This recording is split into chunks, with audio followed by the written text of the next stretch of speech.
السلام عليكم ورحمة الله. سميتي أمينة، وقصتي بدات يا البنات. نهار غادي تدخل لوستي لحياتي، دخلتها لداري بحال اللي كندخل وحدة في خواتاتي، وهي دخلت لحياتي بحال العدوة. أنا نهار تزوجت يا البنات، راجلي كان عايش بوحدو في أوروبا، عائلته كاملة عايشة في المغرب. دفع ليا وريقاتي وجيت سكنت أنا وياه. في الأول كانوا شوية ديال المشاكل، ولكن من بعد بديت أنا وياه كنتفاهموا. هو كيعرفني شنو كنبغي، وأنا يا البنات وكذلك.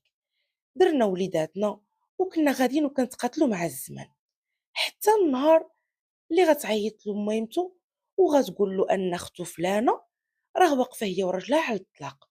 وديك الساعات يا البنات عاد غادي نسيق الخبر انايا لدوك المصائب الكحله كاملين اللي كانوا كيطراو. وبدا كيحكي لي راجلي على راجل اختو، وكيعاود لي على التفاصيل كامله يا البنات. انايا ما نكذبش عليكم، اختو بقات فيا وقطعت ليا في قلبي، وهزيت التليفون وعيطت ليها وسولت فيها. المهم يا البنات بقاو ليا مكيدوزو، انا وراجلي ووليداتي عايشين حياتنا وما عندنا حتى مشكل. وبالنسبه لختو كانت كتجري في الطلاق ديالها. فاش طلقات يا البنات غتهز الوليد ديالها وغتمشي تعيش مع والديها. وتما فين غادي يبداو المشاكل. هما كانوا عايشين في واحد البلاد صغيره، والضغط كبير بزاف، لا على اختو ولا على والديه. ديك السميه ديال المطلقه كانت مسكينه فحال اللي واش معاها في جبهتها، وفين ما تيكونوا في شي بلاصه لابد خاص شي واحد ولا شي وحده ينقص منها ويحسسها بانها هي مطلقه. وداك الشي علاش واحد النهار غادي يجي راجلي وغادي يقول لي ان راه عيطوا ليه والديه وطلبوه ورغبوه باش يقلب لختو على شي كونطرا. وانا يا البنات حتى انا قلت له راه عندهم الحق، الا بقات مسكينه تما غادي غطيح، غتبقى كتكبر في داك الوليد وما غادي تتزوج ما غتخدم ما غدير حتى حاجه في حياتها.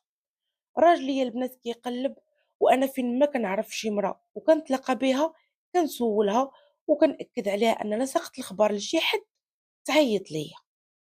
وما دازتش يا البنات واحد المده كتيره حتى غيجي عندي عاوتاني راجلي وغادي يقول لي صافي راه لقيت الراجل اللي غادي يجيب لي اختي. عيط يا البنات لوالديه، ومن بعد والديه عيط لخوتو واحد بواحد، وقال لهم راه لابد وضروري خاصنا نوقفوا معاها. وداك الشيء يا البنات اللي داروا، اللي عنده شي فليسات سلفهم ليها، وهي كانت وعداتهم ان غير توقف على رجليها غتبدا كل شهر تصيفط لواحد فيهم حتى تحيد عليها الدين كامل. النهار اللي غادي توصل لوستي دخلناها انا وراجلي وفرحنا بها وكبرنا بها، جايه بواحد الحزن في عينيها وكتبان مظلومه ومكسوره. وداك الشيء اللي خلاني يا البنات نعاملها بحال شي وحده في خواتاتي.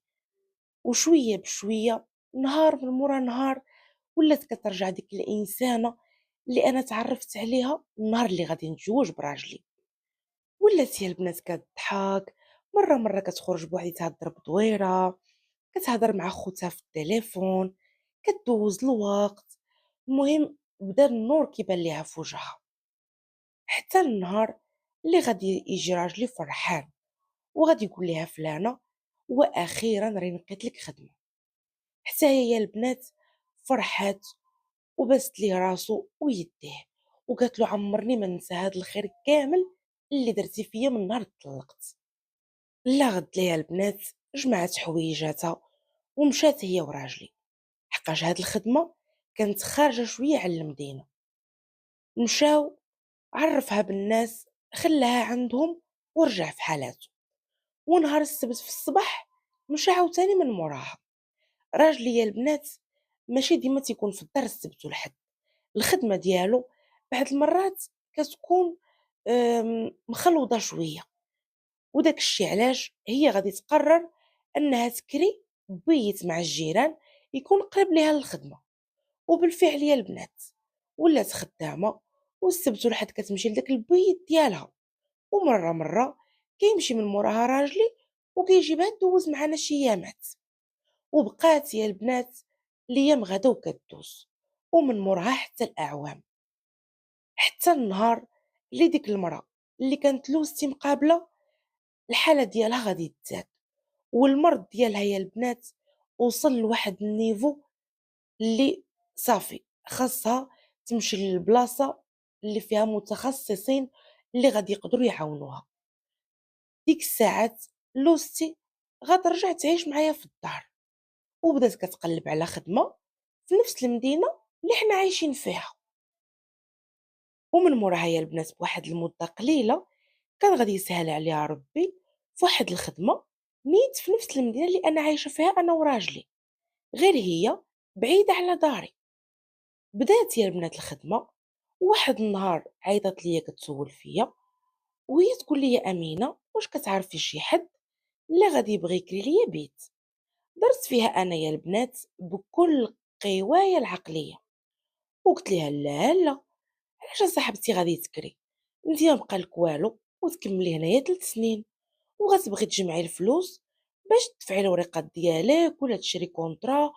بدا السبت والحد تجي وباتي معانا. الصالون تبارك الله راه كبير، البلاصه اللي عجباتك اختي تكاي فيها وجمعي فليساتك تحس منك حتى ربي ان شاء الله يدير لك تاويل ديال الخير. هي وقالت لي الله يرحم لك الوالدين، انا ما كنتش باغا نثقل عليكم، ولكن زعما لا ما عندكش المشكل شكرا. وداك الشيء يا البنات اللي هدرت انا وياها فاش غادي يجي خوها في الليل غادي نقولها ليه. حتى هو يا البنات فرح وقال لي هاد الخير اللي كديري فيا راه ما كايناش شي وحده اخرى اللي غتقبل بهذا الشيء. المهم من ديك السيمانه نيت ولات السبت والحد كتجي وتبات معانا.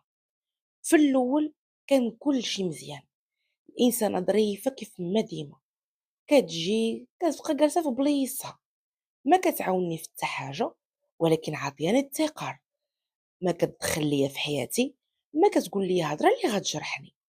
ولكن شويه بشويه ولات غاده وكتزعم وبدات كتدخل في شي امور اللي ما كانش خصني اصلا نخليها تدخل فيهم. وانا اللي كنت كنشوفها فحال اختي يا البنات كنهضر معاها بالنيه الصافيه واللي في قلبي على فمي. عمرني ما قلت هاد الانسانه غتغدرني ولا يا امينه ديري منها اتونسيون. وشويه بشويه بلا ما نحس لقيت ان داري ما بقاتش داري، بدلات ليا العادات، بدات كتدخل في كل شيء يا البنات، الصغيره قبل من الكبيره، كتحكم ليا في وليداتي، كدور فيهم، باغا تبدل ليهم السيستم ديال الماكله ديالهم، باغا تبدل ليهم الطريقه باش كنلبسهم الحويجات. راجلي كدور فيا قدامه، كدير شي تصرفات فحال اللي تقولوا هذيك الدار دارها وانا جايباني خدامه عندها. وهاد الشي كامل يا البنات كنت صابره عليه وتنقول غير يجي واحد النهار اللي حتى هي غدير دارها. حقاش البنات فين ما كنكونوا كنهضروا كتقول لينا ان ان شاء الله فاش غتدفع الوريقات ديالها ويجاوبوها وتاخذهم غتمشي تقلب على دويره وتكريها باش تقدر تدفع الوريقات لولدها وتجيبو لحداها. داكشي يا البنات علاش انايا كنت صابره وتنقول راه ما بقى ليها والو، كاع واحد العام عامين ان شاء الله بحول الله غتدفع وريقاتها ونتهنى منها ومن صداعها. حتى النهار يا البنات اللي غادي تدخل ومعاها واحد صاحبتها ما دوات معايا ما تكلمات، بقات يا البنات جالسه في الصالون كنهضروا كنضحكوا حتى دخل خوها. فاش غادي يدخل خوها وغادي يجلس حدانا غتجبد معاه الموضوع وغتقول له احقا ما حقا، هادي راه صاحبتي فلانه وخدامه في الفيلا اللي لاصقه على الفيلا اللي انا خدامه فيها، وراه الدار اللي كانت كاريه فيها هي بيت ماليها راه طلقوها ودابا مسكينه ما عندها فين تبات. الا كان ممكن الله يعطيك السر اخويا تبات معنا هاد السيمانه وواحد السيمانه اخرى على ما ان شاء الله تنقى الكرا. في ديك اللحظه راجلي ما هضر معايا ما تشاور معايا، شاف فيا، شفت فيه، أنا كل اللي تزنقت يا البنات وليت كنترعد. دار هو عندها وقال ليها واخا، مرحبا ماشي مشكل. أنايا ما هدرت ما تكلمت، ولكن غير دخلت للبيت قلت له كيفاش ماشي مشكل، اختك ونقول له مرحبا، وغدت عليا حتى الثانيه. ما فهمتش. بدا يا البنات كيقول لي لا وحشومه، وحنا دابا بنتو مغاربه بوحدتنا في الغربه، وإلا كاع ما عاودنا بعضياتنا شكون غادي نتسناوه يعاوننا. بقيت يا البنات كندور في عويناتي وقلت يقدر يكون عنده الصح، سيمانه ولا جوج ما دات ما جابت، ماشي مشكل. ولكن البنات هما ما كانوش جايين غير باش ينعسوا السبت والحد، لا، كانوا جايين باش يبدلوا التوازن. وهذا الشيء ما غنعرفو حتى كان بقى ليا شويه ويفوت الفوت، غير ربي اللي يوقف معايا وخلاص. المهم البنات ديك الليله نعسنا لغد ليه في الصباح، فطرنا مجموعين، دارت يديها في يد صاحبتها وخرجوا. ما رجعوا يا البنات حتى شي 9 ديال الليل. تعشينا عاوتاني مع بعضياتنا وكل واحد تخشى في بلاصتو. ونهار الاثنين في الصباح عاود داروا يديهم في يد بعضياتهم، وكل وحده فيهم مشات لخدمتها. والسيمانه يا البنات اللي من موراها وكذلك. جاو نهار السبت في الصباح ونهار الاثنين في الصباح انايا فاش فقت ما لقيتهمش. والسيمانه الثالثه غادي يدخلوا بجوج عينيهم منفوخين وغيطرطقوا بالدموع. انا يا البنات تخلعت وكنسولهم مالكم. قالت لك حقا ما حقا، راه الاب ديال صاحبتي راه طاح مسكين مريض، وعيطوا ليها وقالوا لها خاصو ضروري يدير واحد العمليه، وهي مسكينه ما عندهاش، وهذه من هنا وهذه من لهيه. فاش غادي يجي راجلي يا البنات غتعاود له نفس الفيلم، غينقص هو مسكين وغادي يقول لها شوفي غير تهدني، انا عندي واحد المبلغ غنسلفولك الا بغيتي. انا يا واخا ما عجبنيش الحال البنات، ولكن ما لقيت ما نقول. ديك الحالة اللي كنت كنشوفها فيها حتى أنا الصراحة بقات فيا. دخل يا البنات الراجل للبيت وجبت واحد المبلغ ومدو ليها، وهي قالت له أن غير تخلص غتعطيه النص ديالو، والشهر اللي من موراه عاوتاني غير تخلص تكمل له فلوسه. المهم البنات هذيك السيدة كنت عارفة ومتأكدة أن غتبقى جالسة ليا في الدار حتى النهار اللي تكمل الراجل فلوسه وتقدر تجمع طريف د الفلوس باش تخرج تشري. وهنا فين كان عندي المشكل، حقاش الفلوس كيف ما قلت لكم قلت زايد ناقص، ولكن باش نصبر لديك الهبال ديالهم شهرين ولا 3 شهور اخرى جاتني قاصحه يا البنات. ورغم ذلك ضربت الطم وسكت، قلت حضري عينيك وديري فحال اللي حتى حاجه ما كاينه. وبقات يا البنات اللي هي مغاده عايشه انا وراجلي ووليداتي، وحتى حاجه ما خصانا الحمد لله. فاش كيوصل نهار السبت كتجي لوستي هي وصاحبتها، كيدوزو معانا داك النهار ديال السبت لا غد ليه ديال الحد ديال البنات. وفاش كنفيق انا نهار الاثنين في الصباح ما كنلقاهمش. وبقينا يا البنات على هذا الحال جايه لشي شهر ولا اكثر، حتى لواحد الليله اللي غادي تضربني الفيقه مع شي 4 ديال الصباح. وكنت محصوره يا البنات حاشاكم، لبست هكا عليا وغدا غير حفيانه، قلت غادي نمشي حاجاكم للطواليت دغيا ونرجع لبلاصتي. الخرجه اللي غادي نخرج يا البنات كنسمعهم هما باقين فايقين وكيتحتوا، كانوا كيهضروا هضره عاديه ديال الخدمه الفلوس المغرب شويه، هما يجبدوني انايا. وبداو يا البنات كيعيبوا فيا وعلى الزهر اللي عندي، زعما حقاش تبارك الله راجلي خدام مزيان وموفر لنا بزاف ديال الحوايج البنات، وحتى من المصروف ديال الدار انا اللي كنشدو في يديا. لوستي كتعيب والاخرى كتكمل ليها، ما خلاوش شي حاجه يا البنات اللي ما دواوش فيها وما عيبوش عليا، على ماكلتي وعلى لباسي وعلى انني غلاضيت شويه من مور الولاده وعلى بزاف ديال الحوايج. في واحد اللحظه يا البنات حتى كنحس بالدموع كيهبطوا ليا من عينيا، حقاش عمرني ما تصورت ان لوستي غتوصل بها الوقاحة حتى لديك الدرجة. الإنسانة اللي دخلتها لداري وكنت كنحس بها كيختي، ونهز من فلوسي ومن حوايجي ونعطيها. المهم البنات، هذيك الليلة حلف النعاس واش يجيني، بقيت كندور في بلاصتي كي شي طرومبية، وكنفكر غير في ديك الهضرة اللي سمعت لوستي وصاحبتها كيقولوا فيا. لا غدت ليه في الصباح حاولت يا البنات قدام راجلي ما نبين والو، ولكن كنت حالفة بحلوفي هي ديك المعاملة اللي كنت كنعاملهم صافي غادي تسالي وما بقاتش غادي ترجع.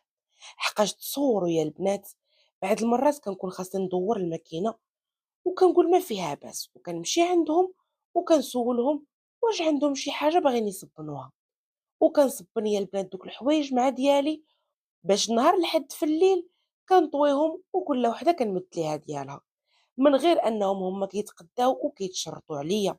ولا حتى فاش كيتقدى راجلي كنمشي انا كنسولهم واش مشهيين البنات شي حاجه، واش بغيتو نصيب لكم شي حاجه، وكنعاملهم بما يرضي الله. وديك النهار نيت يا البنات ما سولت ما تشاورت، هضرت مع راجلي وقلت له انني ما باغاش ناكل في الدار، غنهزو وليداتنا وغادي نخرجوا. منين سولني على اختو وعلى صاحبتها قلت له يدبروا راسهم، عندهم الفلوس والكوزينه قدامهم، فاش غيجيهم الجوع ينوضوا يطيبوا. بقى كيشوف فيا البنات وكيطلع وكينزل، وسولني مالني، قلت له ما مالي والو، غير عيانه شويه وهما فيا اللي يدخل يطيب ويوصل الماعن ويشطب ويجمع. هادشي علاش عاود يا البنات سولني واش طرا شي حاجه بيني وبين اختو، واكدت له وقلت له ان حتى حاجه ما كاينه. كنعرف راجلي مزيان يا البنات، ولا مشيت حتى عاودت له داكشي اللي سمعت، اول حاجه ما غيتيقنيش وغادي يقول لي ان اختو من ربع المستحيلات تقول ديك الهضره، وثاني حاجه غادي يمشي لعندها وغادي يقول ليها كلشي. حقاش راجلي يا البنات فيه بزاف ديال الحوايج زوينين، وراجل موقد، عمر شي حاجه ما خصتني انا ولا وليداتي، ولكن بودينا، وعنده عائلته هي في اول درجه، عاد من موراهم انا ووليداتي. داك الشي علاش ضربت الطم وسكت. وفي ديك الخرجة كنت سولته على الفلوس اللي قالت لك ان صاحبتها ترجع ليه، قال لي راه بالفعل رجعت لي النص، وراه فاش غيدخل الشهر الجاي غترجع لي النص الاخر. من قال لي ديك الهضره يا البنات كنت عارفه ومتاكده اني خاصني نصبر شويه على ما تكمل ليه فلوسه، وديك الساعات غادي نوض نتقاعد ليها. وابتداء من السيمانه اللي من موراها يا البنات رجعت أمينة ديال ديما، كنطيب على ذوقي وكنشقى على ذوقي وكندير داكشي كيف ما أنا باغا. فاش كتقول ليا شي وحدة فيهم تشهيت هادي ولا بغيت هادي، تنقول لها اختي اجي دخلي للكوزينة وطيبي داكشي اللي بغيتي. الحوايج البنات ما بقيتش عاود قلت ليهم واش عندكم شي وسخ ولا شي حاجة، بلاصتهم فاش كيرونوها وكيخرجوا كيجيو يا البنات وكيلقاو ديك الروينة باقا كتسناهم. الحاجة الوحيدة اللي كانت مصبراني يا البنات هو راجلي، ما كانش كيدافع عليا قدامهم، ولكن فاش كنكونوا بوحديتنا كيقول لي انا راني عارف، غادي دي صبري شويه الله يعطيك الستر، راني كنشوف وراني كنسمع، ولكن راكي عارفه هذه اختي وما عندي ما ندير. هاد الشي يا البنات هو اللي كان مصبرني، انه كان كيشوف كل شي على عينيه وكيسمع كل شي على ودنيه، وهو بفمه كيعترف بأنني صبرت ليهم أكتر من القياس. حتى النهار يا البنات اللي كل شي غيتبدل، بديت كنحس براجلي أنه كيشوف صاحبة اختو بواحد النظرات اللي ماشي عاديين، وكيمد ليها الحاجة في يديها بواحد الطريقة اللي ماشي عادية. وفاش كنكون انايا في الكوزينة يا البنات شحال هادي كان الأغلبية كيبقى في البيت كيتفرج في التلفازة، ولا فاش كيكون جالس حداهم في الصالون تيكون شاد غير التليفون ديالو في يديه. ولكن مؤخرا السيد ولا كيجبد معاهم المواضيع وكيهضروا وكيضحكوا، وانايا مليوحه في ديك الكوزينه بوحديتي. وهذا الشيء ما كانش كيعجبني. والنقطه اللي كانت كتزيرني هي فاش كنجلسوا في الطبله وكيبدا يمد ليها ولا يسولها واش باغا شي حاجه. نهار على نهار شي حاجه في وسط مني كتقول لي راه هاد الشيء ما هواش. حتى لواحد النهار بالذات يا البنات، اللي هو غادي يقول لي انه غيهبط للقهوه داير مع صحابو، ومن موراه بواحد ساعه ما كاملاش اختو وصاحبتها غيلبسوا عليهم وغيديروا المكياج وغيتقادوا، وحتى هما غادي يخرجوا. انا بقى فيا الحال يا البنات، وقلت ماني على حالتي، واش كل واحد فيهم لبس وتقاد وخرج وانا غنبقى مخشيه في هاد الدار؟ نقصت يا البنات على ديك الماكله ودخلت ولبست وليداتي وضربتها ليا حتى انايا بواحد العومه، وصيبت شعري ولبست حويجاتي، طفيت على ديك الماكله، خليت الدار مرونه وخرجت. قلت غادي نخرج نضرب دويره مع الوليدات، نديهم لواحد الجريده قريبه للدار يلعبوا شويه، من غتوصل الوقيته ديال الغدا نطلع بحالتي للدار. وبالفعل يا البنات مشينا ضربنا دويره، وحنايا راجعين يا البنات باش نمشيو لديك الجريده اللي قريبه للدار، كيبان ليا راجلي جالس من بعيد ومعاه في نفس الطبله جوج عيالات، ولكن ما قدرش نشوف شكون حقاش عاطيني بالدار. وليت يا البنات كلي كنترعد، وكنت شاكه انها غتكون اختو وصاحبتها. مشيت يا البنات كنخطوي، ما حسيتش براسي حتى وقفت عليهم، سلمت عليهم يا البنات وكنشوف ان اللون تخطف في وجههم. جلست وجلست حدايا وليداتي. جا عندنا السرباي، خديت انا داكشي اللي بغيت وطلبت لوليداتي وكذلك، وحاولت يا البنات ما نبينش، واخا هما بثلاثه بيهم مزيرين واللون كيطلع وكيهبط في وجههم. شربنا داكشي انا والوليدات ودرت عند راجلي، قلت له فلان غنديهم يلعبوا شويه، واش تمشي معانا؟ قال لي واخا. ناضيه البنات غادي يخلص، سلمت على لوستي وصاحبتها ومشيت تابعه. في الطريق يا البنات سولته، قلت له شنو كنتي كدير معاهم تما جالسين بثلاثه؟ نكر كلشي يا البنات، وقال لك لا، انا كنت جالس مع صحابي وصحابي صافي مشاو، ويلا انا غادي نوض وهي تبان ليا اختي وفلانه جلسوا معايا وحشمت، طلبوا داكشي اللي بغاو، وديك الساعات فاش وصلتي نتيا لقيتينا صافي حنا غادي نوضو ديك الساعات نمشيو للدار. انا يا البنات هاد الهضره ما دخلت ليا من ودن ما خرجت ليا من الاخرى، وقلتها ليه. قلت له انت هاد الشي كامل اللي كتقول فيه غير كذوب، باين انكم دايرين مع بعضياتكم وخرجتي انت وهما تبعوك. المهم يا البنات بقينا كنتغاوتو انا وياه، وهو تيقول كلمه وانا كنقول عشرة. في واحد اللحظه خليته هو والوليدات في البارك وديك الجريده، وطلعت في حالتي للدار، حقاش كنشوف ان الناس كيشوفوا فينا، وخفت لي يعيطوا للبوليس ولا شي حاجه. غير طلع يا البنات للدار، وقفت له حدا الباب وقلت له اليوم يا انا يا ديك الحماره ديال صاحبة اختك. قال لي لا، وانا ما نقدرش نجري عليهم، ولا جريت عليها اختي غتقلق وحتى هي غتمشي. قلت له انا ما سوقيش في اختك، يا انا يا هي. وهو سكت يا البنات، وانا يا قررت وحلفت بحلوفي الا بقات شي وحده فيهم عندي في الدار. جلست في الصالون ربعت رجليا وبقيت كنتسناهم، ووليداتي حلفت عليهم ما يخرجوش من البيوت ديالهم. غير دخلوا يا البنات وانا نيش بصبعي لصاحبة لوستي وقلت ليها انتي غتخرجي ليا اليوم من داري. قالت لي علاش؟ قلت لها اختي ما تقولي لي لا علاش ولا كيفاش، كيقول لك ضيافة النبي 3 ايام، وانت اختي راه ما بقى لك والو وتكملي عندي 4 شهور في هاد الدار، يا غتخرجي ليا من داري يا انا غنخرج منها. غادي تدور فيا لوستي وغتقول لي لا وحشومه وشنو هاد الشيء كتقولي.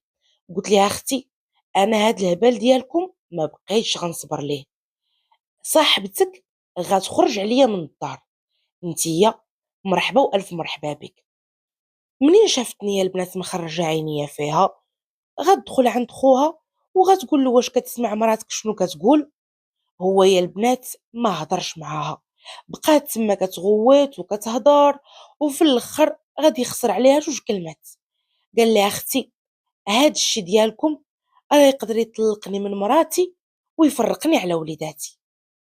هي من سمعت هاد الهضره خرجت من عنده من البيت وتلقات ليا انايا، وعطاتني يا البنات من المنقي خيارو، ما خلات ليا غير داك الشي اللي نسات. جمعات حويجاتها هي وصاحبتها واخيرا خرجوا عليا من الدار. الراجل واخا ساندني في ديك اللحظه ولكن تقلب عليا يا البنات، ولا غير داخل كيغوت وخارج كيغوت. اما فاش غنهبطوا للمغرب ديك الساعات كحلت بالعمى. غادي تجي العكوزه وجوج ديال لويساتي ووليداتهم، غادي يجيو يا البنات وغيدوزوا معايا الصيف كامل في داري د المغرب. ديك المده دازت عليا كحله سحله. الراجل حلف هو اللي يخرجني ولا يشري ليا شي حاجه، بحال اللي تقولوا يا البنات داروها ليا عقوبه. ولكن حتى انا لقاوني مرا وفحله، بقيت صابره ليهم وتنقول مع بالي يا البنات انا عايشه مزيان مع راجلي. الا كان غير ديك المده ديال الصيف غادي يكحلوها عليا ماشي مشكل، غادي نصبر ليهم وغادي نشوفوا شكون اللي غيتهد. وبالفعل يا البنات من موراها بواحد عامين ولا 3 سنين شويه بشويه بدات كترجع العلاقه مع عكوزتي ومع لويساتي. ربحتهم يا البنات غير بالصبر. اما لوستي اللي كانت عايشه معايا كون ما كانتش ديك صاحبتها كنت حتى هي غادي نصبر ليها يا البنات، حقاش اي حاجه نقدر نصبر ليها على ود راجلي وعلى ود وليداتي. ولكن باش تدخل ليا وحده لداري اللي غتخرجني انا منها، هذه هي اللي ما نقدرش يا البنات نصبر عليها. وهنا سالت قصتنا. كنتمنى ان شاء الله يا البنات القصه ديال امينه تكون عجباتكم. كنتسنى كيف ما ديما الاراء ديالكم في التعاليق.